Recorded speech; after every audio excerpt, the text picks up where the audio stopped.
آپ کسی پان والے کے پاس چلے میں 1000 کا کھلا مل جائے گا, منہ میں ایک پچکاری دبا کے بیٹھا ہوا ہے, بات نہیں کرے گا تمیز سے, وہ سامنے والا سے لے لو, کیا بول رہے بھائی تو بول کیا رہا ہے, منہ تو سیدھا کر لے, ٹیڑھا منہ کرے گا آنکھیں بھی ٹیڑھی کرے گا, وہ کیا بول رہے, 4 دفعہ میں تو سمجھ میں آتا ہے. پھر اگر کوئی اہم بات ہے تو جائے گا ایک پیک تھوکے گا گندی سی سڑی ہوئی سڑک پہ, سڑک کی گندگی, پھر وہی پیک والے ہاتھ نوٹ پہ لگائے گا. کوئی نوٹ ایسا نہیں نظر آتا جس پہ پان کا دھبا نہ ہو, اور یہ اس کے منہ کا لعاب ہوتا ہے. اسی نوٹ کو جب ہم گنتے ہیں, زبان پہ تھوک لگایا, پھر اس نوٹ پہ لگا کے گنا, پھر وہ تھوک کے لیے دوبارہ انگلی زبان پہ. کیا مطلب, پان والے کا تھوک نوٹ کے ذریعے آپ کی زبان پہ جا رہا ہے. یہ بھی گندگی ہے.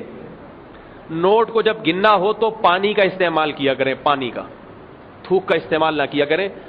پتہ نہیں کتنے لوگوں کا گٹکوں اور مین پوری اور کیا کیا چیزوں کا تھوک ہے جو نوٹ پہ جمع ہوتا ہے.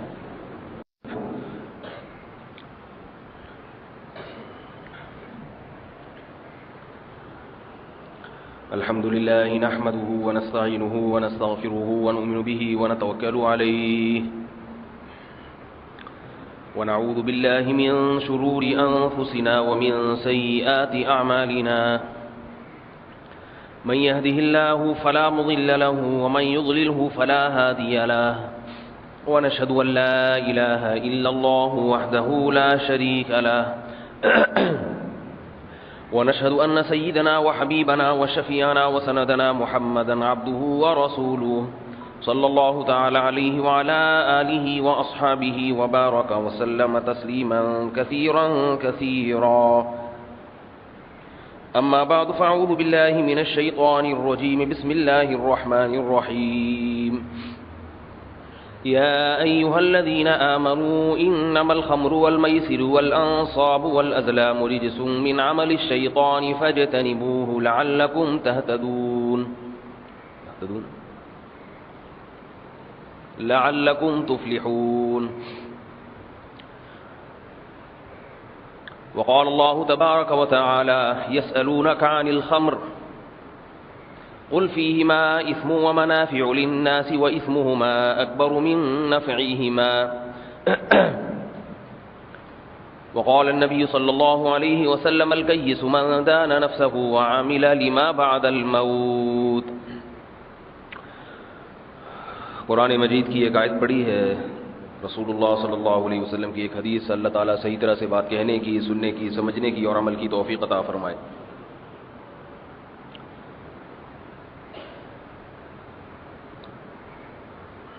آج کل نوجوان طبقے میں وہ معاشرتی برائیاں جن سے ہمارا معاشرہ بالکل پاک اور صاف تھا, وہ برائیاں ہمارے کلچر میں, ہمارے معاشرے میں بہت تیزی سے پھیل رہی ہیں. کچھ برائیاں تو ایسی تھیں جو غیر مسلموں میں بھی تھیں, ہم میں بھی تھیں. کچھ برائیاں ایسی تھیں جو غیر مسلم قوم کی علامات سمجھی جاتی تھیں. مسلمان معاشرے میں آج سے 25-30 سال پہلے ان برائیوں کا تصور نہیں تھا, الا ماشاء اللہ کوئی اکا دکا. وہ برائی ہے شراب اور نشہ, زنا. بہت ہی کوئی خراب آدمی ہوتا تھا, بہت ہی گھٹیا خاندان سے کسی کا تعلق ہو تو وہ شراب پیتا تھا. اس شرابی کو کوئی رشتہ دینے کے لیے تیار نہیں ہوتا تھا, وہ معاشرے سے ذرا الگ تھلگ رہتا تھا. اسے پتا تھا کہ میں قوم کا, معاشرے کا ایک برا آدمی ہوں, اچھا آدمی نہیں ہوں. لوگ اس سے دوستی نہیں لگاتے تھے. گلی محلے میں کوئی شراب پی کے گھومتا ہوا کبھی بھی نظر نہیں آتا تھا. ہم سنتے تھے کہ فلاں ہے وہ شراب پیتا ہے تو ہم حیران ہوتے تھے کہ اس کے والدین پہ اور اس کے گھر والوں پہ کیا گزرتی ہوگی کہ وہ پینے پلانے کا شغف ہے اس کا.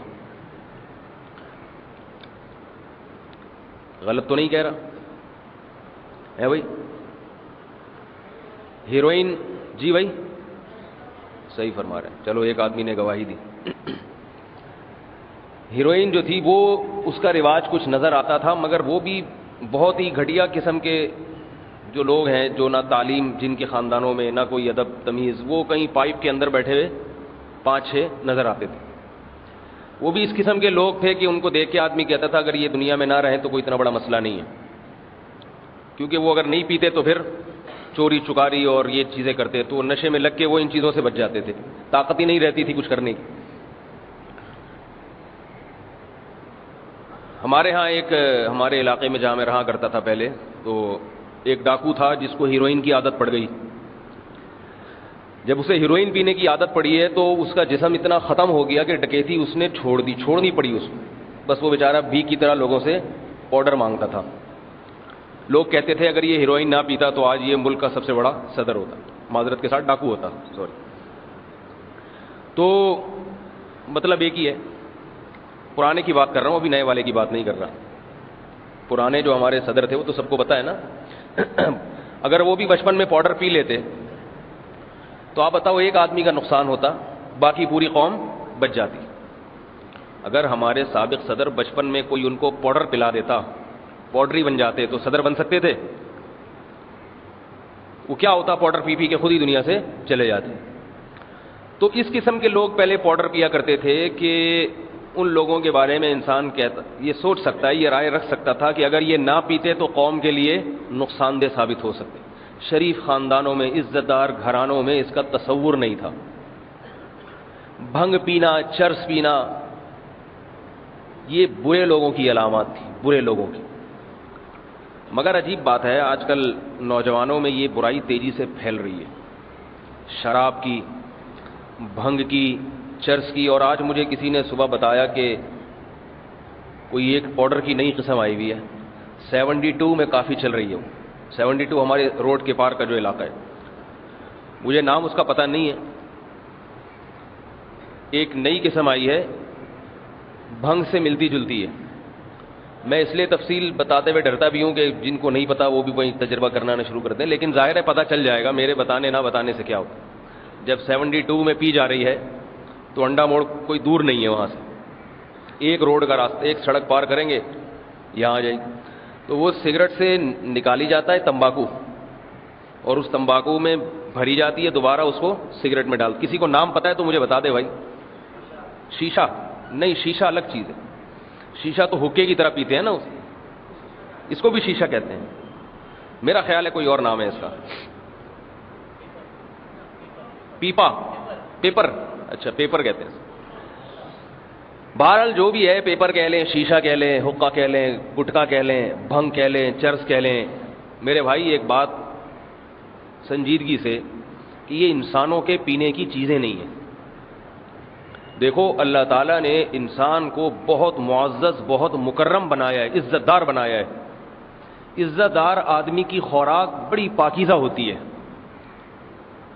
بہت پاکیزہ خوراک ہوتی ہے عزت دار آدمی کی۔ آپ کے گھر میں جب کوئی مہمان آتا ہے عزت دار، تو مہمان کو کے اکرام کے لیے اسے بہترین ڈش کھلائی جاتی ہے، پاکیزہ۔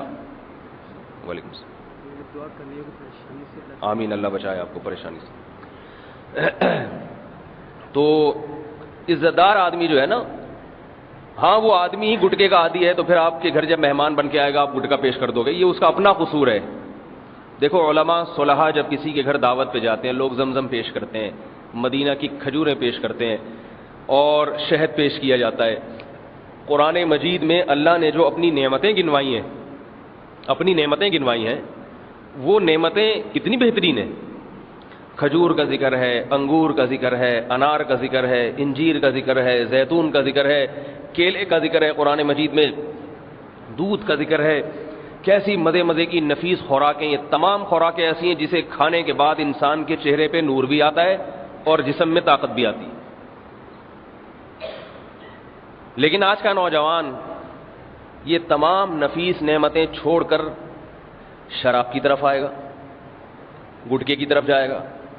گٹکے کو کبھی کھول کے دیکھا ہے آپ لوگوں نے؟ گٹکے کو کبھی بنتے ہوئے دیکھ لیں، اس کو سڑایا جاتا ہے، گلایا جاتا ہے، اس میں کیڑے پڑ جاتے ہیں، کیڑے پڑ جاتے ہیں اس میں، اور جتنے زیادہ کیڑے ہوں گے اور جتنے گندے کیڑے ہوں گے گٹکا کھانے والے کو اتنا ہی مزہ آئے گا اس میں۔ کیونکہ جب انسان ایک دفعہ گندگی کا عادی بنتا ہے تو گندگی پھر اس میں جتنی زیادہ ڈالی جائے، کمیلے کا خون بھی ڈالا جا رہا ہے اس میں، حرام خون، بالکل گندا۔ یہ جو کمیلے ہیں نا جہاں جانور ذبح ہوتے ہیں، تو ان کا جو بہتا ہوا خون ہے یہ اگر کپڑوں پہ لگ جائے تو نماز نہیں ہوگی آپ کی، اتنی گندی چیز ہے. یہ خون بھی ملایا جاتا ہے گٹکے میں. آپ کے سامنے جب پیش کیا جائے گا نا، دکان والا جب پیش کرے گا تو اس کو خوبصورت پنی میں لپیٹ کے وہ کہے گا ماشاءاللہ کیا چمکتی ہوئی چیز ہے جو میں کھا رہا ہوں، اسے یہ نہیں پتا اس کے اندر کیا ہے. تو میرے بھائی کیوں اپنی جان پہ ظلم کر رہے ہو؟ کیوں اپنے آپ کو گندگی کا عادی بنا رہے ہو؟ ان گندی چیزوں کے نا درجات ہیں، گندگی کے درجات ہیں، نشے کے بھی درجات ہوتے ہیں. سب سے خطرناک ترین اور پلید ترین نشہ اس میں ہیروئن ہے. الحمدللہ اس سے لوگ بچتے ہیں، کیونکہ کہا جاتا ہے کہ جتنے ہیروئنچی تھے وہ فدائی حملوں میں ہلاک کروا دیے حکومت نے یا را کے ایجنٹوں نے، پتہ نہیں، کیونکہ ملکوں کے مفاد ہوتے ہیں نا. تو انڈیا نے کہیں دھماکہ کروانا ہے پاکستان میں کوئی فدائی، تو اس کے لیے کسی ہیروئنچی کو پیسے دیے، یہ بھائی یہ بریف کیس ہے فلاں جگہ جا کے رکھا، اتنی پڑیا تجھے مل جائے گی. ریموٹ کنٹرول ان کے ہاتھ میں. وہ ہیروئنچی کہیں گیا رکھنے کے لیے، پڑیا سمیت دار فانی سے ہمیشہ کے لیے کوچ کر گیا. اس طرح بھی ہوتا ہے. تو ہیروئنچیوں کا بہت خاتمہ ہوا ہے جب سے فدائی حملے شروع ہوئے تھے نا، کوئی ادھر دھماکہ کوئی ادھر دھماکہ، اس میں ہیروئنچی بہت کام آئے ہیں. اس لیے نہیں کہہ رہا کہ یہ کوئی اچھی بات ہے، میں اس لیے کہہ رہا ہوں کہ ہیروئن پینے سے اپنے آپ کو بچائیں، ورنہ آپ بھی کسی کام آ سکتے ہیں. کیونکہ جب اس کو نہیں ملی ہوتی نا ہیروئن، پھر اس نے ہمارا بیان اگر سنا ہو کہ بھئی ایسے بریف کیس کہیں لے جا کے نہ رکھو، اس کی سمجھ میں نہیں آتا. وہ کہتا ہے پڑیا کا نام بھی کافی ہے، بس پڑیا کا نام لے لو، میرے سامنے جو کہو گے وہ کرنے کے لیے تیار ہوں گا. کیونکہ اس پڑیا میں اتنا نشہ ہے کہ اگر وہ دوبارہ اس کو نہ ملے تو اس کا جسم ٹوٹنے لگتا ہے. یہ موت کو زندگی پر ترجیح دیتا ہے. اسی میں شراب ہے، شراب. قرآن مجید کی جو میں نے آیت پڑھی ہے، یا ایھا الذین آمنوا انما الخمر والمیسر والانصاب والازلام رجس من عمل الشیطان. شراب، جوا، پاسا، سٹا، یہ سب پلید چیزیں ہیں، پلید شیطان کے اعمال میں سے ایک عمل ہے. یہ اللہ نے شراب کو، جوئے کو، سٹے کو، پاسے کو، سب کو ایک ہی ساتھ ذکر کیا ہے. جوئے میں اور سٹے میں فرق یہ ہے کہ جوئے میں اپنی جیت میں بعض مرتبہ اپنی محنت کا دخل ہوتا ہے. جیسے دو ٹیمیں میچ کھیلتی ہیں پیسے ملا کے، جو ٹیم جیتے گی یہ سارے پیسے اس کو دے دیے جائیں گے. یہ جوا ہے. بات آ رہی ہے سمجھ میں ہے بھائی؟ جو ہارے گی اس کے پیسے گئے اور جو جیت گئی اس کے پاس ڈبل پیسے آ گئے مخالف پارٹی کے. یہ جوا ہے. سٹا یہ ہوتا ہے اس جوئے میں جیتنے والے کی محنت کا تھوڑا دخل ہے، تھوڑا سا دخل ہے. سٹا اس سے بھی بدتر چیز ہے کہ اس میں جیتنے والے کی محنت کا اپنا دخل نہیں ہوتا، وہ ایک قدرتی حادثہ ہے. آپ نے 5 روپے کا سکہ اچھالا، بولا بھائی اگر قائد اعظم آ گئے تو 1 لاکھ تم مجھے دو گے، اور اگر قائد اعظم کی تصویر نیچے ہو گئی تو 1 لاکھ میں تمہیں دوں گا.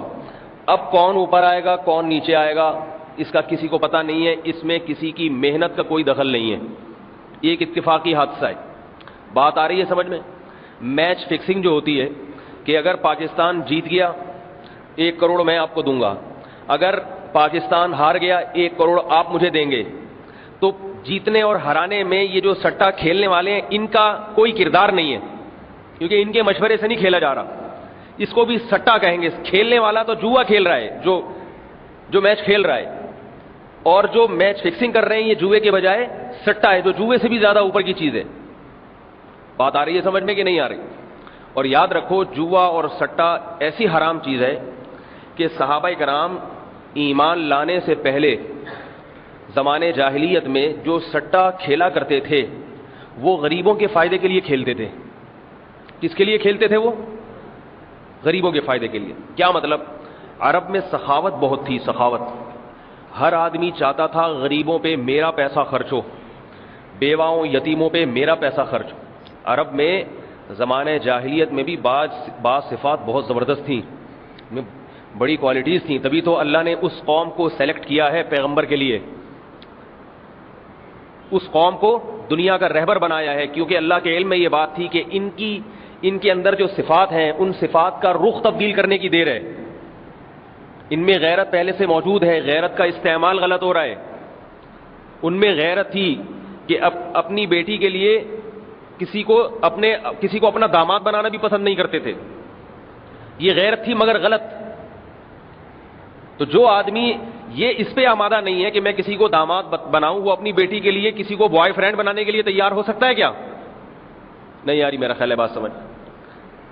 غیرت, شریعت نے بتایا کہ کسی کو داماد بنانا غیرت کے خلاف نہیں ہے, فطرت کا تقاضا ہے. داماد تمہارا بیٹا ہے, اولاد کی طرح ہے, اور سسر اپنے داماد کے لیے باپ کی طرح ہے.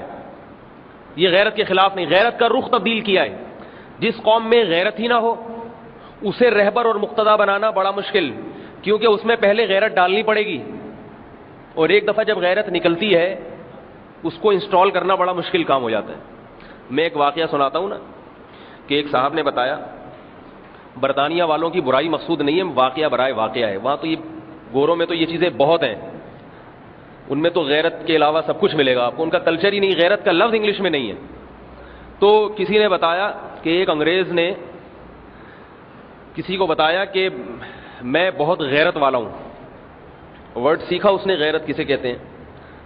کیا غیرت؟ کہہ رہے میں نے اپنی بیٹی کو پارک میں کسی کے ساتھ دیکھا, کسی آشنا کے ساتھ دیکھا.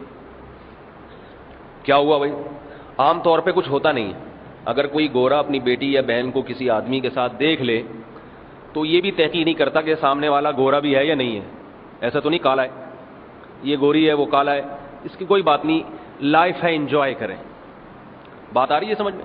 انجوائے کریں. کیا ہے یہ ایسے خام خواہ کے ریسٹرکشنز اور پابندیاں اور یہ اصول اور یہ ایسے خام خواہ میں لائف کو مشکل بنا دیں. انجوائے کریں. لیکن اس میں کہیں وہ بتا رہا تھا کہ غیرت کسے کہتے ہیں. مجھے غیرت آ گئی, میں نے اپنی بچی کو دیکھا, وہ گورا کہہ رہا ہے کہ میں نے اپنی بچی کو دیکھا پارک میں کسی کے ساتھ بیٹھی ہوئی ہے, جوان بیٹی, جو اس کا کچھ لگتا نہیں تھا. مجھے غیرت آ گئی. اس نے کہا بھائی تو نے غیرت میں کیا؟ میں نے صبر کیا. غصہ تو بہت آیا, غصہ تو بھائی سن رہے ہو تو بتاؤ ورنہ میں چلا جاتا ہوں. غصہ تو بہت آیا مگر میں نے کہا اگلی بار دیکھوں گا, ابھی تو برداشت کر لیا, اگلی بار دیکھوں گا. اگلی دفعہ دیکھا تو آپس میں کوئی گڑبڑ بھی کر رہے ہیں. ارے پھر تو تیرے بھائی کو, میں اپنی زبان میں بتا رہا ہوں نا, گورے نے تو اپنی اسٹائل میں بتایا ہوگا لیکن ہم تو اپنی زبان میں اس کو ٹرانسفر کریں گے. پھر تو تیرے بھائی کو بہت غصہ آیا. اب تو بھائی معاملہ اور آگے بڑھ گیا. کیا بھائی؟ غصہ آیا, مار دیا دونوں کو, جان سے مار دیا, قتل کر دیا, کیا کر دیا؟ کہہ رہے غصہ بہت آیا مگر برداشت کیا, اگلی بار دیکھوں گا. ابھی چلو یہاں تک برداشت کر لیتا ہوں, اس سے آگے نہیں بڑھنا معاملہ اس سے آگے نہیں بڑھنا چاہیے, یہ تو ہو گیا چلو. کہہ رہے اگلی بار میں نے دیکھا کہ وہ میرے گھر, پہلے تو گھر سے باہر تھے, میرے گھر میں میری بیٹھک میں اور نازیبہ حرکات کر رہے ہیں. کہہ رہے پھر تیرے بھائی کی غیرت جاگی. روزانہ وہ جس صوفے پہ بیٹھ کے یہ کام کرتے تھے, تیرے بھائی نے وہ صوفہ گھر سے باہر نکال دیا. بہت غیرت ہے. نہیں آ رہی بات سمجھ میں؟ اتنا غصہ آیا کہ وہ صوفہ میں نے گھر سے باہر نکال دیا. بیٹھیں گے کہاں؟ تو میرے بھائی یہ وہ کلچر ہے جس کی وہاں لوگ جا کے تعریف کرتے ہیں کہ گورے بہت اچھے ہوتے ہیں, گورے بہت اچھے ہوتے ہوں گے بھائی, ان میں واس کوالٹی. ایک تو ملک سے محبت کرتے ہیں, وہ یہ بات ہے ان میں, جو کسی کی صفت اچھی ہو وہ ماننی چاہیے. ہم لوگ ملک سے محبت نہیں کرتے, اور جو کرتے بھی ہیں تو وہ ایسی محبت جو محبت کا مطلب پتہ ہے کیا ہے؟ ملک جس مقصد کے لیے بنایا گیا تھا, ملک میں اس نظام کے نفاذ کی کوشش, کیونکہ اسی سے ملک بچ سکتا ہے اور کوئی طریقہ نہیں ہے. تو اور ملک پہ خرچ کرنا سیکھو. لوٹنے کھسوٹنے میں لگے ہوئے ہیں, لیکن 14 اگست کو جھنڈے لہرا کے اپنا پاکستان ہونا, وہ جھنڈا بھی جن پیسوں سے خریدا ہوتا ہے نا, وہ بھی اپنے نہیں ہوتے. تو جس قوم میں غیرت ہوتی ہے, عرب میں غیرت بہت تھی مگر اس کا استعمال غلط. تو غیرت ہی نہ ہو تو غیرت ڈالنا بڑا مشکل کام ہوتا ہے, حیا شرم ڈالنا بڑا مشکل کام ہوتا ہے, اس میں ٹائم زیادہ لگتا. تو اللہ تعالیٰ نے عربوں کو منتخب کیا اس کام کے لیے, صحابہ کو منتخب کیا, تو ان میں ایک غیرت میں یہ بھی تھا کہ ان میں سخاوت بہت تھی. یہودی تو کہتے ہیں نا جو میں کما رہا ہوں وہ میرا ہے, میرا. صحابہ میں یہ نہیں تھا, جو میں کماتا ہوں اس پہ میں غریبوں کو. حاتم طائی جو تھا, حاتم طائی رسول اللہ صلی اللہ علیہ وسلم سے پہلے, ماضی قریب میں ہی گزرا تھا نبی صلی اللہ علیہ وسلم کی ولادت سے پہلے. تو یہ بھی عرب میں تھا, یہ مسلمان نہیں تھا, یہ مشرک تھا, یہ کافر تھا. مگر آج بھی اس کی سخاوت کی مثالیں دی جاتی ہیں، کیونکہ عرب تھا، ابراہیم علیہ الصلوۃ والسلام کی اولاد میں سے تھا، تو عربوں میں یہ صفت تھی، سخاوت بہت زیادہ. تو وہ کیا کرتے تھے؟ اب غریب آدمی کیسے سخاوت کا اظہار کرے؟ خوب توجہ سے بات سنیے. غریب آدمی کیسے غریبوں کو کھلائے، کیسے یتیموں کو کھلائے؟ اس کے پاس تو پیسے نہیں ہوتے، تو وہ پھر جوا کھیلتے تھے کہ جوئے میں جو جیتے گا وہ اس ساری رقم کا مالک بنے گا اور اس رقم کا مالک بن کے غربا اور مساکین پہ خرچ کرے. جیتے گا جو، تو رقم کا مالک وہ بن جائے گا. جب مالک بنے گا تو کرے گا کیا؟ اس کے نام سے وہ رقم یتیموں پہ اور مسکینوں پہ خرچ ہوگی، نام اس کا آئے گا. بات آ رہی ہے سمجھ میں کہ نہیں آ رہی ہے؟ آج لوگ بولتے ہیں نا انشورنس کیوں حرام ہے، اتنا فائدہ تو ہے انشورنس میں، اتنا فائدہ ہے کہ اگر ہماری گاڑی چھن جائے تو ہمیں کلیم کر کے گاڑی کے پیسے مل جاتے ہیں، ہمارا بھی فائدہ ہے، انشورنس کمپنی کا بھی فائدہ ہے، اسے قسطیں مل رہی ہیں، ہمیں گاڑی مل رہی ہے دوبارہ. یہ مولوی لوگ پرانے زمانے کے لوگ ہیں، یہ اسی کے پیچھے. ابا اگر مر گئے 1 سال کے اندر، ان کی انشورنس کروائی بھی تھی، یتیمات کو اتنا پیسہ مل جاتا ہے. اور اگر کیا نام ہے بیوی بیوہ ہو جائے، آپ نے لائف انشورنس کرائی ہوئی ہے تو بیوہ کو اتنے پیسے مل رہے ہیں، تو بیوہ کا بھی فائدہ ہے، انشورنس کمپنی کا بھی فائدہ ہے، اس کا بھی بزنس چل رہا ہے، بیوہ کا بھی گھر چل رہا ہے. تو یہ مولوی لوگوں کو پتہ نہیں کیا ہر چیز میں کباب میں ہڈی بننے کا کیوں شوق. یہ لوگوں کو نہ دنیا کے مزے اڑانے دیں گے اور آخرت میں تو یہ کہتے ہیں کہ سارے جہنمی. جب بھی پوچھو تو وہ بھی جہنمی، وہ بھی جہنمی، وہ بھی کافر، وہ بھی دار اسلام سے کافر خارج ہے. تو نہ آخرت بنانے دیتے ہیں نہ دنیا بنانے دیتے ہیں. تو یاد رکھو مولوی جو ہے نا، مولوی بیچارہ وہ تو وہ بات بتائے گا جو اللہ اس کے رسول نے وہ ٹرانسفر کر رہا ہے، منتقل کر رہا ہے. انشورنس میں جتنے فائدے ہیں اگر ان فائدوں کو تسلیم کر لیا جائے تو بھی انشورنس حرام کی حرام ہی رہے گی، کیونکہ یہ بھی سٹا ہے. سٹا، آپ نے قسطیں جمع کرائیں، آپ کی گاڑی چھن گئی، ایکسیڈنٹ ہو گیا، یہ آپ کے اختیار میں نہیں ہے. اگر یہ حادثہ ہو گیا کمپنی پیسے بھر کے اپنا نقصان کرے گی، جتنی قسطیں آپ سے لی ہے اس سے زیادہ آپ کو لوٹائے گی، یہ کمپنی کا نقصان ہے. اور اگر آپ حادثہ نہیں ہوا تو آپ کی ساری قسطیں ڈوب گئیں. شریعت کسی بھی کاروبار کو، بزنس کو اس طرح سے نہیں کرنے دیتی کہ کسی تیسرے حادثے کے ساتھ اس نفع کو اور پروفٹ کو معلق کر دیا جائے. آپ کے ابا مر گئے، آپ خوشی سے پاگل ہو جائیں گے، انشورنس کروائی ہوئی تھی، مر گئے، پیسے مل جائیں گے. نہیں مرے، آپ جو قسطیں جمع کرا رہے ہیں وہ ساری قسطیں ڈوب گئی. یہ میں جب کہہ رہا ہوں جب انشورنس میں مان لیا جائے کہ فائدے ہیں، ورنہ حقیقت میں فائدے نہیں ہیں، اس میں نقصانات ہیں. نقصانات ہیں. صحابہ کرام زمانے جاہلیت میں جو جوا کھیلا کرتے تھے اس میں خالصتاً غریبوں کا فائدہ ہی فائدہ تھا، مگر پھر بھی اسلام نے اس کو حرام قرار دیا کہ تمہیں غریب پہ اگر خرچ کرنا ہے، جس کی جیب میں جتنے پیسے ہیں اس میں سے تھوڑا سا خرچ کر دے، زیادہ نہیں ہے، کھجور کی ایک کھجور کسی غریب کو دے دے، اللہ ثواب عطا فرما دے گا. لیکن یہ پیسہ کمانے کا جو ناجائز طریقہ ہے جوا کھیلنا، یہ غریب کی مدد کے لیے بھی اگر کوئی یہ کھیلتا ہے تو بھی حرام ہے. سود کمانا غریب کی مدد کے لیے حرام ہے حلال ہے؟ حرام ہے. کسی کی جیب سے کسی مالدار کو آپ گن پوائنٹ پہ اس سے پیسہ چھینتے ہو اور آپ کی نیت یہ ہے کہ یہ پیسہ میں نہیں رکھوں گا، بلکہ یہ مالدار تو عیش و عشرت کر رہا ہے، کروڑوں خربوں روپے کما رہا ہے، اور میرے پڑوس میں ایک غریب کے ہاں کھانے کو روٹی بھی نہیں ہے، میں بندوق کی نال پہ سے پیسے چھین کے اپنے پڑوس میں رہنے والی بیوہ اور اس کے بچوں کا پیٹ بھروں گا. کیا اس نیت سے ڈکیتی حلال ہو جائے گی؟ بولو بھائی. مولوی صاحب مسجد کے لیے چندہ مانگ رہے ہیں، مسجد میں پنکھے نہیں ہیں، مسجد میں لائٹیں نہیں ہیں، جنریٹر خراب ہے، وغیرہ وغیرہ. مولوی صاحب نے دیکھا کوئی چندہ دینے کے لیے تیار نہیں ہے، مسجد زیر تعمیر ہے، نمازیوں کی کوئی جگہ نہیں ہے. مولوی صاحب نے 4-5 ڈاکو کرائے پہ لیے کہ قوم کے جتنے بڑے بڑے سیٹ ہیں ان سے پیسہ نکلواؤ. نکلوانے کا مقصد یہ نہیں کہ مولوی صاحب اپنا پیٹ بھریں گے، علاقے میں ایک مسجد بن جائے گی، اس سے نمازیوں کی تعداد میں اضافہ ہوگا، لوگ اللہ کی عبادت کریں گے، اعتکاف میں بیٹھیں گے، وہاں سے تبلیغی جماعتیں نکلیں گی، سال کی جماعتیں. لوگ مولوی صاحب کے بیانات سن کے شراب چھوڑیں گے، ماں باپ کی نافرمانی چھوڑیں گے. کتنے اچھے اچھے فائدے ہیں اس میں. اور آپ کو پتا ہے کہ یہ جو چند سیٹ ہیں یہ پورے علاقے کی دولت ان کے ہاتھ میں ہے. اب آپ نے 4-5 ڈاکو کرائے پر لیے کہ یار بندوق سے ان سے پیسہ چھینو. مولوی صاحب نے کرائے پہ لے لیے 4-5 ڈاکو، اور یہ بھی نہیں کہ اتنا چھینو کہ یہ غریب بن جائیں، پورے سال کی جتنی تنخواہ ہے اس میں 1 مہینے کی تنخواہ ان سے چھین کے لے آیا کرو. تو بتاؤ جائز ہوگا؟ ہے بھائی.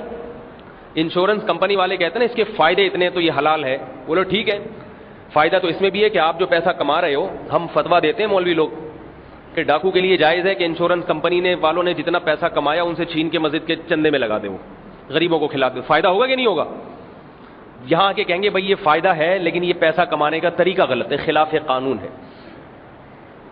تو جیسے ڈاکو ڈکیتی حرام ہے, 1 لاکھ 1 کروڑ تو دور کی بات, چونی کسی سے نہیں لے سکتے آپ. کسی غریب کو کھلانے کے لیے زبردستی کسی جیب سے چونی لے لیں, 4 آنے, چونی کا زمانہ ختم ہو گیا, پتہ نہیں نئی نسل کو چونی سمجھ میں آئے گی کہ نہیں آئے گی. 98 کر لیں, وہ تھوڑی سی زیادہ, وہ بھی نہیں آئے گی سمجھ میں. 5 روپے تو سمجھ میں آتے ہیں نا. گٹکا کتنے کا آتا ہے؟ 6 روپے کا ہے. گٹکے کی ویلیو کو ہم معیار بنا لیتے ہیں کہ وہ سب کی سمجھ میں آئے گا. تو 10 روپے بھی چھیننا جائز نہیں ہے. ہاں ایک مسئلہ ہے یہاں پہ, اگر کوئی خدا نہ خواستہ بھوک سے مر رہا ہے, مرنے کا خطرہ نہیں, ابھی مر رہا ہے وہ, پھر شریعت جان بچانے کے لیے اس کو اجازت دیتی ہے کہ کہیں سے بھی کس طریقے سے بھی پیٹ بھر لے وہ اپنا, چاہے کسی کا مال چھین کے ہو. ایسی صورت میں سور اور خنزیر کھانے کی بھی اجازت ہے, لیکن یہ اس کے لیے جو عملی طور پر بھوک میں مبتلا ہو گیا, اسے پتا اگر نہیں کھایا تو مر جاؤں گا میں. لیکن یہاں بھی شریعت کہتی ہے ایسی صورت میں اگر اس نے کسی کا مال چھین کے اپنی جان بچائی ہے تو جب پیٹ بھر جائے گا تو اس پر لازم ہے کہ پیسے کما کے اس جس سے روٹی چھینی ہے اس کو اس کی قیمت ادا کرے. نہیں آ رہی بات سمجھ میں؟ ایسی سخت مجبوری میں کھانے کی اجازت دی, لیکن اس اجازت میں شرط لگا دی کہ بعد میں اس کا پیسہ ادا کرنا ہے اس کو. اور یہ بھی اس صورت میں اجازت ہے کہ جب بھوک سے مر رہے ہو, مرنے کا خطرہ ہو مستقبل میں, پھر اجازت نہیں ہے. آج کل لوگ حرام کماتے ہیں کہ یار اگر ہم نے نہیں کمایا تو ہمارے گھر میں کھانے کو روٹی نہیں ملے گی. گھی کا لفظ آ رہا ہے, گھی ابھی تو ہے نا, ابھی تو ہے روٹی, مہینے کا راشن پڑا ہوا ہے. آپ نہیں حرام کما سکتے, آپ بینک میں جاب نہیں کر سکتے. یاد رکھو, یہ جو لوگ کہتے ہیں نا بینک مینیجر ہیں اور اگر ہم نے ابھی جاب چھوڑ دی تو ایکچولی ہم کیسے, ہماری زندگی کیسے گزرے گی, مجبوری میں تو سور کھانا بھی جائز ہے, ہم تو پھر بھی بینک میں بیٹھ کے محنت کر پیسہ کما رہے ہیں. یہی دلائل لیتے ہیں نا جو لوگ بینک میں اور انشورنس کمپنیوں میں جاب کرتے ہیں. سودی بینک کی بات کر رہا ہوں, تو وہ دلیل کیا دیتے ہیں کہ ہم مانتے ہیں کہ یہ سود ہے, حرام ہے, لیکن اگر ہم ابھی چھوڑ دیں گے تو یہ میں ایک واقعہ سناتا ہوں. میرے گھر ایک دفعہ ایک صاحب آئے, بینک مینیجر تھے, بڑی لمبی گاڑی ان کی. تو میں نے اکرام کیا, چائے وائے پلائی ان کو. بینک والے سے چائے پینا حرام ہے, پلانا جائز ہے اس کو, بلکہ ثواب ہے, شاید اکرام کی برکت سے اس کا دل نرم ہو جائے. پینا جائز نہیں ہے, یاد رکھو, یہ خوب سمجھ لو, کیونکہ جیسے اس کا پیسہ اس کے لیے حرام ہے, آپ کے لیے بھی حرام ہے. تو وہ مجھے دیکھ کے ہی انہوں نے تقریر شروع کر دی کہ ایکچولی مجھے پتا ہے کہ یہ حرام ہے, یہ بھی غنیمت ہے, حرام کو حرام تو مان رہے ہیں. دیکھو جو گناہ کو گناہ مانتا ہے نا کبھی اللہ اسے توبہ کی توفیق عام طور پر دے دیتے ہیں. فخر نہ کرے گناہ. کہہ رہے لیکن مجبوری میں کر رہا ہوں یہ جاب, مجبوری میں 22 لاکھ کی ٹویوٹا کورولا رکھی ہوئی ہے میں نے, 0 میٹر گاڑی. یہ مجبوری ہے کہ نہیں ہے بھائی؟ مجبوری ہے. مجبوری میں ڈیفینس میں 1000 گز کا بنگلہ ہے, مجبوری ہے. تو یاد رکھو جس مجبوری میں حرام کمانے کی شریعت اجازت دیتی ہے وہ مجبوری ہے جس کا قرآن میں اللہ نے خود ذکر کیا. الا فی مخمصۃ غیر متجانف لإثم, بھوک سے اتنا شدید متاثر ہو گیا کہ موت کا خطرہ ہے, ایسی صورت میں حرام کے اتنے نوالے کھانے کی اجازت ہے کہ زندگی بچ جائے. اور اللہ نے فرمایا غیر متجانف لإثم غیر باغ ولا عاد, اس میں بھی حرام میں تجاوز نہ کرے. آپ بھوک سے مر رہے ہیں, آپ کے سامنے خدا نہ خواستہ کوئی مرا ہوا کتا پڑا ہے یا خنزیر پڑا ہوا ہے, شریعت اجازت دیتی ہے کہ اتنے نوالے کھا لو کہ کمر سیدھی ہو جائے. آپ نے کیا کیا, اس کتے کو اٹھا کے گھر لے گئے, کسائی کے حوالے کیا, ذرا سری پائے چانپے الگ کر, مجبوری میں حرام کھا رہا ہوں میں, آج نہاری بنے گی گھر میں, پسندے بنیں گے. پاکستان بہت بڑی نعمت ہے. جو لوگ باہر جاتے ہیں نا ان بیچاروں کی خوراکیں بڑی پھیکی ہوتی ہیں. میں کہتا ہوں تم سب سے بڑی لذت تو انسان کے لیے زبان کا چٹخارا ہے میرے بھائی. پیسہ کمانے کے لیے ایسے ملکوں میں رہ رہے ہو کہ کھا نہیں سکتے. وہ گورے کیا کھاتے ہیں, برگر کھاتے ہیں سارا دن, کھانے کی چیز ہے کوئی. کھاؤ جاوید نہاری کھاؤ, نلی نہاری کھاؤ, دل پسند کے پسندے کھاؤ, اور دل پسند کی سجی کھاؤ. لاہور کے جو ہے نا وہ, میں زیادہ لاہور رہا نہیں ہوں تو اس کی خوراکیں, لیکن وہاں کی سنا ہے بڑی مزے کی خوراکیں ہوتی ہیں. مزہ بھی آئے کھانے کو, سری پائے کھاؤ, نلی نہاری کھاؤ, مغز نہاری کھاؤ. ہوٹل پہ جا کے بیٹھو, اتنی بڑی لسٹ پیش کرے گا کہ آپ کی سمجھ میں نہیں آئے گا اس نے بولا کیا ہے. اتنی بڑی لسٹ پیش کرے گا وہ کھانے کی, کیسے مزے مزے کے کھانے, خوشبودار. ہوٹل کے قریب سے گزرو, بعض دفعہ پیٹ بھرا ہوا ہوتا ہے, پھر آدمی جا کے بیٹھ جاتا ہے تھوڑا سا چکھنے میں کیا جا رہا ہے. ان ملکوں میں تو ہوٹل ایسے ہیں کہ قریب سے گزرو تو بدبو آتی ہے. تو خیر یہ اگلے ہفتے انشاءاللہ یہ میرا موضوع ہوگا. پاکستان جو ہے نا 14 کا سارا ہے, ٹھیک ہے. اگلے ہفتے اس پہ سری اور پائے پہ اور چانپوں پہ انشاءاللہ پورا پروگرام پیش کیا جائے گا. تو کیا بات کر رہا تھا میں؟ ہاں, حرام کھانے کی اجازت. تو آپ کتے کو گھر لے کر آئے, سری چانپے پائے بنا کے, کوفتے الگ اور کباب کے گوشت الگ نکال کے, جیسے قربانی کا گوشت ہوتا ہے نا, خواتین کوفتے کا گوشت الگ کر رہی ہیں, کباب کا الگ کر رہی ہیں بھائی, اور پسندے کے لیے الگ ہے اور وغیرہ وغیرہ. تو اللہ کیا فرما رہے ہیں, اتنے نوالے کھا سکتے ہو جس سے کمر سیدھی, بس جیسی کمر سیدھی ہوئی چھوڑ دو. بھیک مانگنا اسلام میں حلال ہے یا حرام ہے؟ حرام.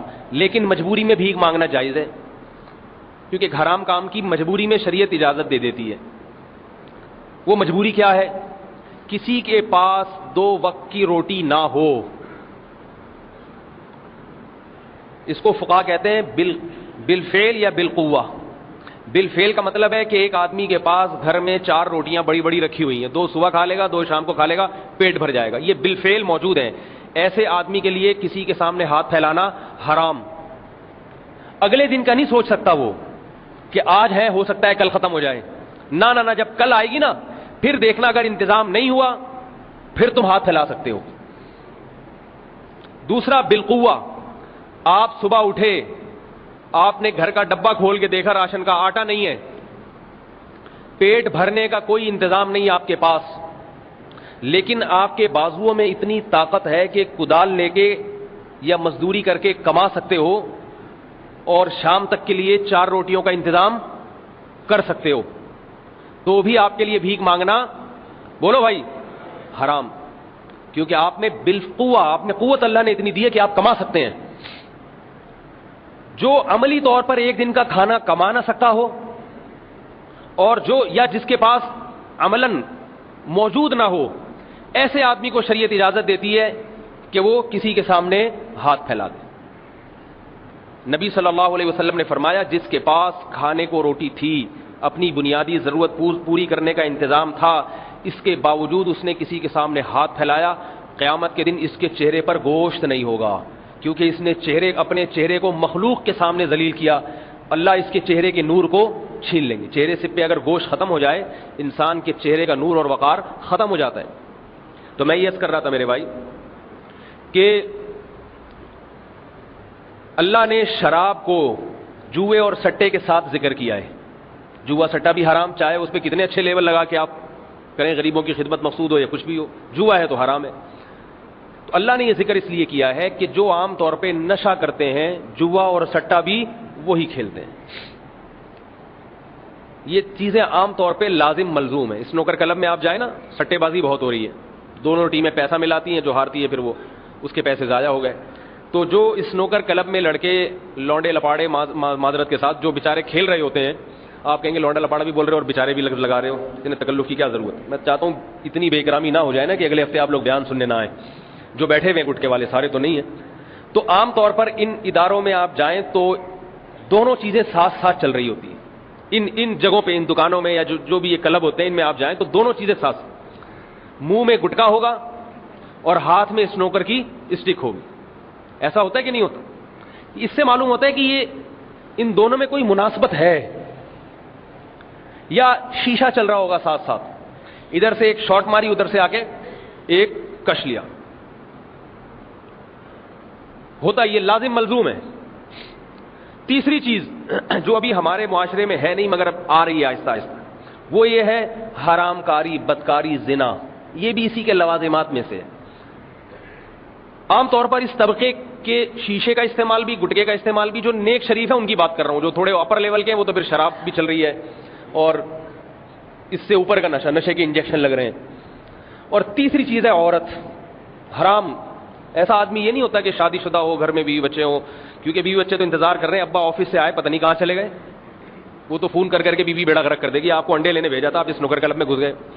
شادی شدہ آدمی کے لیے یہ چکر بازیاں ذرا مشکل کام ہوتا ہے. ویسے اسے اپنے بچوں کا خیال بھی آتا ہے.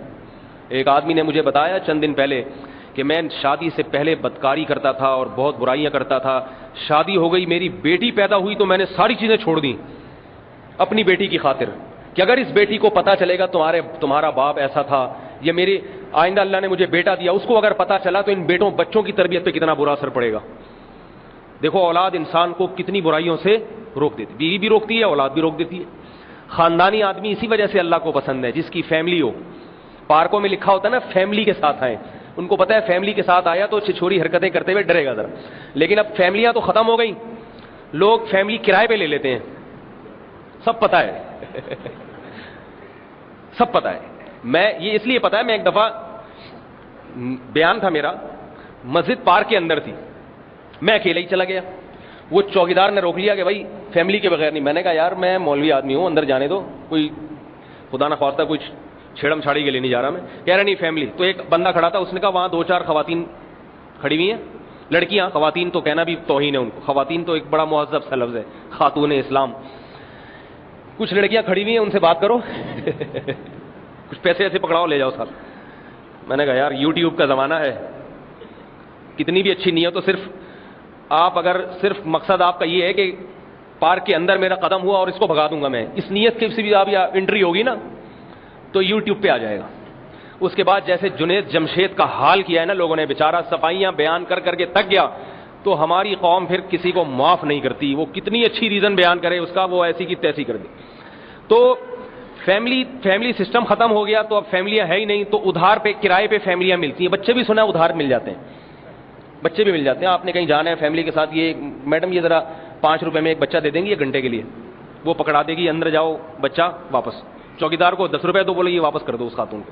تو سب کچھ ہو رہا ہے. پاکستان ہے, اللہ کے فضل سے اس ملک میں ہمیں ایسی ایسی سہولتیں میسر ہیں جو پوری دنیا میں کہیں بھی نہیں ہے. بہت ساری چیزیں. خیر, تو جو خاندانی آدمی ہوتا ہے بال بچوں والا, اس کی برائیوں کی بھی بریکیں ہوتی ہیں. ایک حد تک آگے جاتا ہے, اس سے آگے جاتے ہوئے ڈرتا ہے وہ, اور ڈرنا بھی چاہیے, ورنہ اس کا خاندان برباد ہو جاتا ہے, اس کی اولاد باغی ہو جاتی ہے. بڑھاپے میں اس کی اولاد اسے پوچھتی نہیں ہے, پھینک کے آ جاتی ہے کچرے میں. تو میرے بھائی, اللہ نے شراب کو, جوئے کو, سٹے کو ایک ساتھ ذکر کیا ہے, اور اس کے ساتھ ایک اور چیز بھی ہے, زنا, لڑکیوں سے دوستیاں. یہ سب چیزیں ایک دوسرے کے ساتھ لازم ملزوم ہے. ایک برائی آتی ہے تو مزید کچھ برائیوں کو ساتھ لے کے آتی ہے. تو پہلی برائی اگر چھوڑ دو, نشے کی برائی, تو اللہ باقی برائیوں سے بھی بچنے کی توفیق دے دے. برائی چھوڑی کیسے جائے؟ پہلی بات تو یہ عزم کریں, جو نوجوان گٹکا کھاتے ہیں, شیشہ پیتے ہیں, شراب پیتے ہیں, اور یہ جو نئی پاؤڈر نما چیزیں آ رہی ہیں, پہلے عزم کریں ہم نے ان سب چیزوں کو چھوڑنا ہے. اگر ایک آدمی عزم ہی نہ کرے چھوڑنے کا, تو پھر چھوڑنے کے طریقوں پر وہ عمل نہیں کرتا. ایک بیماری کے علاج کی نیت ہی نہیں کرتا, تو اس کا علاج کیسے ہوگا بھائی؟ علاج تو اس کا ہوگا جو بیمار اپنے آپ کو ڈاکٹر کے سامنے پیش کرے گا. تو پہلے تو یہ عزم کریں کہ ہم نے ان برائیوں کو چھوڑنا ہے. اور عزم کیوں کریں؟ اس لیے آخرت میں اس کا عذاب بہت سخت ہے, اور دنیا میں بھی عذاب ملتا ہے. نشے کی کوئی چیز بھی ایسی نہیں ہے جو انسان کی صحت کو نقصان نہ پہنچاتی ہو, یہاں تک کہ نسوار بھی جو کم درجے کا نشہ سمجھا جاتا ہے. ہمارے دوست عالم ہیں, ان کو بچپن سے نسوار کی عادت, پٹھان ہیں, میرے بڑے قابل احترام ہیں, میرے لیے مجھ سے سینئر بھی ہیں. اب کیا ہے, رمضان کا روزہ رکھنا ان کے لیے بڑا مشکل, کیونکہ جس آدمی کو کسی بھی نشے کی عادت پڑ جائے وہ چند گھنٹے برداشت کر سکتا ہے, اس کے بعد برداشت نہیں کر سکتا. اب روزہ جب لمبا ہوا تو اپنے والد کا واقعہ بتاتے تھے کہ ان کے والد جو تھے وہ بھی نسوار کے عادی. کہہ رہے ہیں عصر تک جب نسوار نہیں ملتی تھی ان کو, رمضان میں روزہ تو رکھیں گے نا, نشے والا آدمی تو روزہ ہی چھوڑ دیتا ہے آج کل, کہتا ہے رکھا ہی نہیں جاتا مجھ سے. یہ بھی وبال ہے نشے کا کہ آپ سے رمضان کی بہترین عبادت روزہ وہ چھوٹ رہا ہے آپ سے, اور اگر رکھ لے روزہ تو اس کو روزہ دگنا لگتا ہے. ایک عام آدمی کو جتنا روزہ لگ رہا ہے اس کو دگنا لگے گا روزہ. تو وہ کہہ رہے تھے کہ میرے والد صاحب نسوار کے عادی تھے, عصر کے وقت جب گھر آتے نا رمضان میں تو ایسا غصہ ان پہ سوار ہو, کیونکہ نسوار نہیں ملی صبح صادق سے لے کے اب تک, ایسا غصہ سوار ہوتا تھا کہ بس سب گھر والے کانپتے رہتے تھے کہ آج کس کی پٹائی ہوگی ہمیں پتہ نہیں. تھے بھی پٹھان تو پٹائی کا اسٹائل بھی پٹھانوں والا تھا ان کا. وہ اسٹائل یہ نہیں ہے کہ 2-4 تھپڑ لگا دیے, ہڈی وڈی توڑ کے حساب برابر کر دی. کہہ رہے ایک دن میری والدہ نے کچھ لفظ کہہ دیا, اٹھا کے جگ اٹھا کے مارا ہے. ٹھیک ہے, یہ نیچرل نہیں ہے, یہ نسوار نہ ملنے کی وجہ سے. بعد میں ندامت بھی ہو رہی ہے میں نے کیا کر دی. ایک دن والدہ نے کچھ کہہ دیا, والدہ بھی ماشاءاللہ ان کی 4 بیویاں تھیں. کہہ رہے ایک دن کسی زوجہ نے کچھ دسترخوان پہ کچھ بات کہہ دی, افطاری کے لیے بیٹھے ہوئے ہیں, ابھی پتہ ہے 5 منٹ بعد سب نسوار گٹکا سب مل جائے گا, لیکن صبر نہیں ہو رہا. کہہ رہے اٹھایا اور ہاتھ توڑ دیا, بیوی کا ہاتھ توڑ. بعد میں ندامت ہوئی میں نے کیا کیا ہے. تو یہ حال ہوتا ہے جو کسی بھی نشے کا عادی ہو, خواہ وہ نسواری کیوں نہ ہو. سگریٹ کے عادی بھی ایسے ہی ہوتے ہیں. ہمارے ایک دوست ہمارے گھر قیام کیا, انہوں نے کچھ دنوں کے لیے سفر پہ تھے, سگریٹ کے عادی تھے, روزہ رکھا رمضان میں, سگریٹ نہیں پی سک رہے. اب 11 بجے کھانسی سے حالت خراب ہو گئی. کہہ رہے مجھے کاش اجازت دے دو مفتی صاحب, ایک چھٹا لگا لوں بس, حالت خراب ہو رہی ہے. تو میں نے کہا لگانا ہے تو ہمارے گھر کیوں بیٹھا ہوا ہے بھائی, یہاں آپ نے قیام کیوں کیا ہوا ہے. قیام کے لیے آپ بہت ساری چارپائیاں 10 روپے میں کرائے پہ مل جاتی ہیں آج کل. تو کیا حالت ہو رہی تھی, دیکھنے والے کو ترس آ جاتا ہے. اور جن کو نشے کی عادت نہیں ہے, نہ سگریٹ کی عادت نہ گٹکے کی عادت, بڑے مزے سے روزہ رکھتے ہیں, پیاس لگ رہی ہے بھوک لگ رہی ہے, یہ تو لگتی ہے, یہ تو نیچرل چیز کا اپنا مزہ ہے برداشت کرنے. نہاتے ہیں ٹھنڈے پانی سے جب پیاس لگتی ہے, مزہ آتا ہے اس میں. اور پھر مزہ آتا ہے جب کھانا کھاتے ہیں بیٹھ کے. اللہ تعالیٰ نبی صلی اللہ علیہ وسلم کھجور سے روزہ افطار کیا کرتے تھے, اور آپ صلی اللہ علیہ وسلم پانی سے روزہ افطار کیا کرتے تھے. گٹکے پان والا سگریٹ سے افطار کرتا ہے, وہ پانی پیتا ہے فارمیلٹی پوری کرنے کے لیے, ایک گھونٹ پی لو سنت ہے, ورنہ پھر نسوار کی ڈبی نکالے گا, اللہم لک صمت وعلی رزقک افطر. یہ لے بھائی کیا کھا رہا ہے تو, گٹکے والا پڑیا نکالے گا, بشرطے کہ روزہ رکھا ہو, ورنہ یہ روزہ ہی نہیں رکھتے گٹکے والے. اس سے پتہ چلتا ہے میرے بھائی یہ گندگی ہے کھانے پینے کی چیزیں. ہمارے حضرت تو چائے کے بھی خلاف تھے, چائے کے بھی خلاف کہ بھئی کیوں پیے چائے, لیکن چائے کا نشہ تقریباً نہ ہونے کے برابر ہے, اور چائے کو چھوڑنا بہت آسان ہے. 1-2 دن نہ پیو, اور بعض دفعہ جو بعض مواقع پر چائے کے کچھ فوائد بھی ہیں.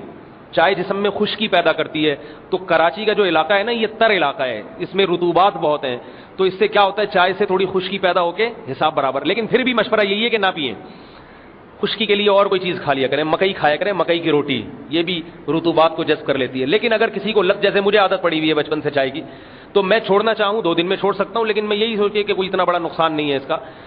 تو مگر ہمت کر کے کوئی چھوڑنا چاہے اس کو بھی چھوڑ دے.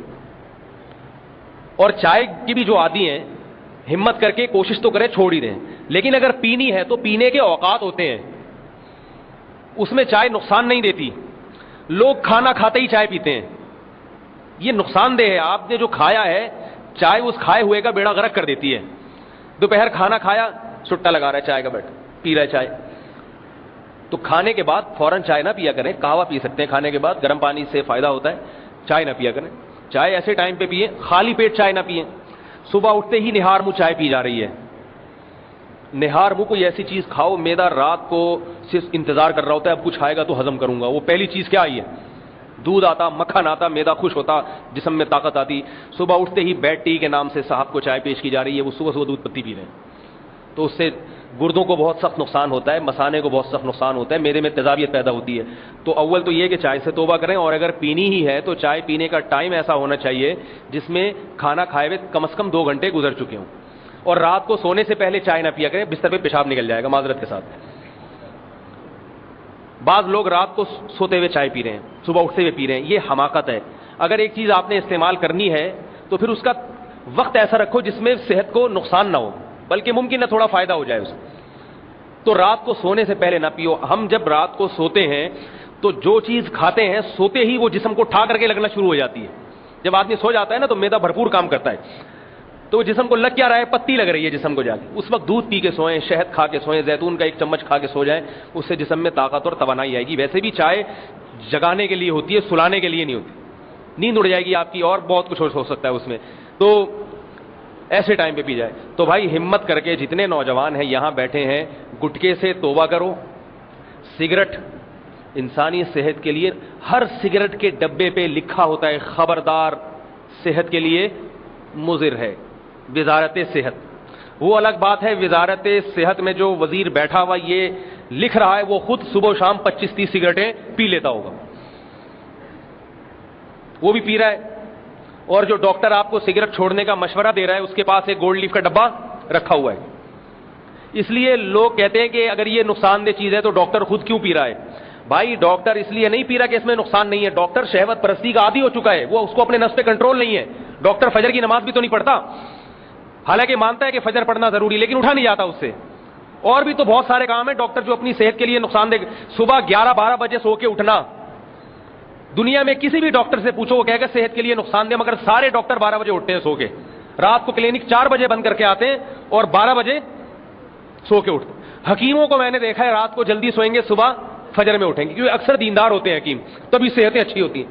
میں نے 100 سال کے حکیم اپنی آنکھوں سے دیکھے ہیں, 105 سال 110 سال کے حکیم دیکھے ہیں, اور 100 سال کا بوڑھا حکیم 2 گھنٹے سے کھڑا ہے, کھڑے کھڑے مریضوں کی نبض چیک کر رہا ہے. ڈاکٹر کر سکتا ہے یہ کام؟ اول تو 100 سال کا ڈاکٹر ہی نظر نہیں آئے گا آپ کو. وہ بیچارہ 60-65 سال میں اس دار فانی سے ہمیشہ کے لیے پوچھ کر جاتا. حکیم دیکھے ہم نے, حالانکہ علم ڈاکٹروں کے پاس زیادہ ہے, تحقیق ڈاکٹروں کے پاس زیادہ, مگر بات یہ کہ جو تحقیق ہے اس پہ خود عمل نہیں ہو رہا. تحقیق بتاتی ہے کہ صبح کی ہوا انسان کی صحت کے لیے بہت مفید ہے, مگر ڈاکٹر صبح کی ہوا کے لیے اپنی نیند قربان نہیں کر سکتے. تو شہوت پرستی ہے جو انسان کو علم کافی نہیں ہے, اپنی خواہشات پہ کنٹرول ہونا ضروری. حکیم چونکہ انہوں نے جو علم حاصل کیا ہے وہ بیچارے قبلہ حکیم صاحب سے حاصل کیا ہے, یونیورسٹیوں میں نہیں گئے, تو وہ ساتھ ساتھ تھوڑی تھوڑی دینداری بھی آتی رہتی ہے ان میں. ڈاکٹر میڈیکل کالج میں 4 سال جب پڑھتا ہے, لڑکیوں کے ساتھ جب بیچارہ وہ بیٹھتا ہے تو اس میں وہ خواہش نفس پہ کنٹرول کرنے کا عنصر اس کا ختم ہو جاتا ہے. نائٹ ڈیوٹی بھی ہو رہی ہے, اس میں گرل فرینڈز بھی ہیں. سب ڈاکٹروں کی بات نہیں کر رہا بھائی, بہت سارے اچھے بھی ہوتے ہیں, لیکن ایک ماحول جو کلچر جو دیا جا رہا ہے نا وہ یہ دیا جا رہا ہے. اس میں تو اس کو دماغی سکون کے لیے گٹکا بھی کھانا پڑے گا, سگریٹ بھی پینا پڑے گی, شراب بھی پیتے ہیں ڈاکٹر. ڈاکٹروں میں شراب کا ریشو پہلے, اب کا نہیں پتا, پہلے اگر ہم جب بچپن میں دیکھتے تھے نا کوئی شراب پیتا ہے تو ڈاکٹروں میں شراب کا ریشو سب سے زیادہ تھا. کیوں؟ خواہشات نفس پہ کنٹرول نہیں ہے. تو اس لیے میرے بھائی کسی ڈاکٹر کو سگریٹ پیتا ہوا دیکھو تو یہ نہ سمجھو کہ یہ کوئی صحت کے لیے اچھی چیز ہے. میں نے اپنی زندگی میں سگریٹ پینے والا 60 سال کے بعد کوئی صحت مند نہیں دیکھا ہے. جب تک 40 سال کا ہوتا ہے نا تو جسم میں گرمی ہوتی ہے اور جوانی کی طاقت ہوتی ہے, وہ تمام مضر اثرات پہ کنٹرول کر لیتی ہے خود ہی. جیسے ہی جسم ڈھلکنا شروع ہو گیا, 50 سال کے ہو گئے, اب ڈھلکنا شروع ہو گئے, پھر سگریٹ اپنا اثر دکھانا شروع کرتی ہے, پھر نان اسٹاپ کھانستا ہے وہ, اور قبر میں سگریٹ پہنچا کے دم لیتی ہے. سگریٹ پینے والا کبھی لمبی عمر کا حامل نہیں ہوتا, کبھی لمبی عمر نہیں ہوتی سگریٹ پینے والے کی. آپ نے کبھی نہیں دیکھا ہوگا جو آدمی 90 سال کے بزرگ ہیں وہ اب بھی سگریٹ پی رہے ہیں, وہ 90 سال تک پہنچ ہی نہیں سکتے. تو بھائی یہ چیزیں آپ کی صحت کو بھی گھلا رہی ہیں, برباد کر رہی ہیں. اور ایک بات جو شرم و حیا کے ذرا خلاف ہے, لیکن آج کل نوجوانوں کو اس میں دلچسپی بہت ہوتی ہے, سگریٹ آدمی کو آدمی بھی نہیں رہنے دیتی. بات آ رہی ہے سمجھ میں؟ جب ساری چیزیں جسم کی گھل رہی ہیں تو آپ میں آدمیت کا عنصر بھی آہستہ آہستہ ختم. ہمارے ایک دوست تھے سگریٹ کے عادی تھے, ہم ایک دفعہ گئے سوئمنگ پول, 3 دوست تھے, ان میں سب سے باریک میں تھا, یعنی سب سے کمزور میں سمجھا جاتا تھا ان میں کہ بھئی یہ سب سے پتلا ہے ہم میں دوستوں میں, لہذا اس میں طاقت سب سے کم ہے. بڑا سوئمنگ پول تھا, کراچی کا نام نہیں بتاؤں گا آپ کو, اور 14-15 فٹ گہرا تھا. یہ اس لیے بتا رہا ہوں کہ آج کل کچھ نوجوان 2-4 فٹ تیر کے تصویریں کھنچوا رہے ہیں کہ ہم نے 2-4 فٹ گہرائی میں ادھر سے ڈبکی ماری ادھر سے, اور پھر وہ اپنی منگیتر کو بھیج دیتے ہیں کہ یہ میں سوئمنگ کرتا ہوا کیسا لگ رہا ہوں.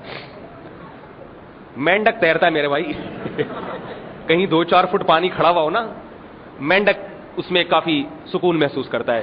سوئمنگ پول بھی کچھ ہو کہ آدمی اوپر سے ڈائیو لگائے, پھر ذرا ویڈیو بنائے, پھر اپنی منگیتر کو بھیجیں, وہ 2-4 اور کو لے آئے گی. تو ہمیں شوق ہے بچپن سے تیراکی کا, تو ہم ایک سوئمنگ پول میں گئے, کافی گہرا تھا وہ, بہت عرصہ ہوا میں نے بھی ایکسرسائز نہیں کی, انہوں نے بھی کی. جب ہم تینوں نے چھلانگ لگائی تو وہ جو تھے نا جو پینے کے عادی تھے سگریٹ, وہ 2-4 دفعہ میں ہی پنچر ہو گئے, پول سے باہر نکل کے بیٹھ گئے. ہم دونوں حضرات جو ہیں, میں اور ہمارے ساتھی, اور سب سے زیادہ پھرتی میں دکھا رہا تھا جو سب سے باریک تھا. کیوں؟ سگریٹ نہیں پیتا تھا. یہ پرانے زمانے کی بات کر رہا ہوں.